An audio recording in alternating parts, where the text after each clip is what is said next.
السلام عليكم. تعالَ أقول لك عملت الأوضة دي إزاي من بداية ما اشتغلت بيها نجارة لحد ما وصلت لمرحلة التشطيب. يالّا كده يا كبير نشوف خطوات الأوضة دي عملناها إزاي. في الأول جهّزت الخشب بتاعي وقطّعت على المنشار، وجهّزت التخانات بتاعتي اللي هي أشتغل بيها، وهابدأ أجمّع شغلي أو أجفّص شغلي على المقاسات اللي أنا محتاجها أو الشغل المطلوب منّي، وقطّعت المقاسات كمان أبلكاش وأروح على المكبس عشان خاطر أكبسهم مكبس حراري. كل خشبة محطوطة أكيد معمول حسابها وطبعًا وليها لازمة في الشغل بتاعي. خلّصنا مكبس يا كبير والخشب مع الأبلكاش بقى كتلة واحدة، نشجى بالصاروخ ونروّج عليهم شوية صنفرة كده حلوين.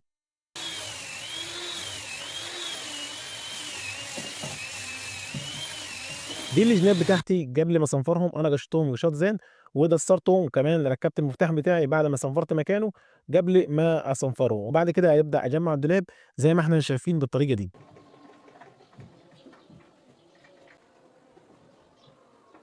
جمعت الضهر وطبعًا سِبته شد يوم على مكانه في الدولاب، وبعد كده أبدأ أجنّده ببُنطة نضافة أو بُنطة غسيل، أبدأ أنضّف الأبلكاش الزيادة.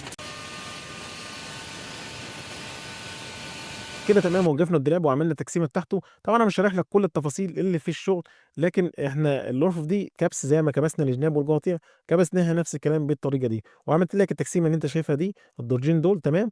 فمعلش أنا ما عرفتش أصور لك كل حاجة عشان ما اطولكش وقت الفيديو، فإن شاء الله في أقرب وقت أوضح لك الحاجات دي إن شاء الله في فيديوهات تانية جديدة جاية. وعملنا الضرف معانا في المكبس بالمرة، وعملنا الفورم بتاعتها زي ما أنت شايف كده، وكده يعتبر إحنا خلصنا الدولاب بتاعنا ضرفة 2، 3 بالتقسيمات بتاعتها. كده إحنا الحمد لله تممنا على الدولاب. ده السرير اللي باسمّر الفورمة بتاعته بعد ما طلّعت الدوران عليها بالشكل اللي إحنا شايفينه ده. خلّصت السرير وجمّعت ال2 كومودينو والتسريحة بالشكل ده، جمّعتهم وِش واحد عشان خاطر أعرف أتحكّم فيهم، وركّبت الرجل بتاعتي، وركّبت حيليا اللي هي المجوفة دي من فوق، وجمعتهم على جرستين عشان خاطر آخد الشكل اللي هو مطلوب منّي يكون نفس الشغل بالضبط، لإن أهم حاجة التفاصيل. ركّبت دراج الكومودينو وبكده خلّصت ال2 كومودينو بتاع الأوضة. ندخل على التسريحة ونروّج عليها كده، نركّب حيليا 2 سنتي داير ما يدور عشان هنركّب فيها جزاز الفاميه بتاعنا. خلصنا باب الأوضة وتعالَ نبُص على تقسيمة التسريحة. عملنا 3 دراج على اليمين و3 على الشمال، وعملنا التقسيمة اللي أنت شايفها قدّامك دي. تلِم كل الإكسسوارات اللي بتتحط على الجرصة دي، تتلم في التقسيمة اللي إحنا عاملينها أهي. دي الأوضة بتاعتنا بعد ما اتشطّبت. حاجة بسم الله ما شاء الله، الجزاز أهو والدهان بتاعنا، حاجة بسم الله ما شاء الله. الله يبارك لأصحابها. هاسيب لك تليفوني في صندوق الوصف، كلمني واتس لو عايز تعرف سعر الأوضة دي أو عايز تعرف تفاصيل عنها، فكلمني يا كبير وأنا مش هاتأخر عنك إن شاء الله.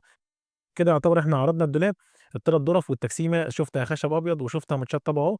وأنا ما قدرتش أصوّر لك باقي الأوضة فيديو عشان خاطر الأوضة كان فيها شوية كراكيب كده والفرش بتاعها، فمعلش سامحني يا كبير. دي الصور بتاعتها تقدر تبُص عليها. ما تنساش اللايك والشير واشوفكم في فيديو جديد والسلام عليكم ورحمة الله وبركاته.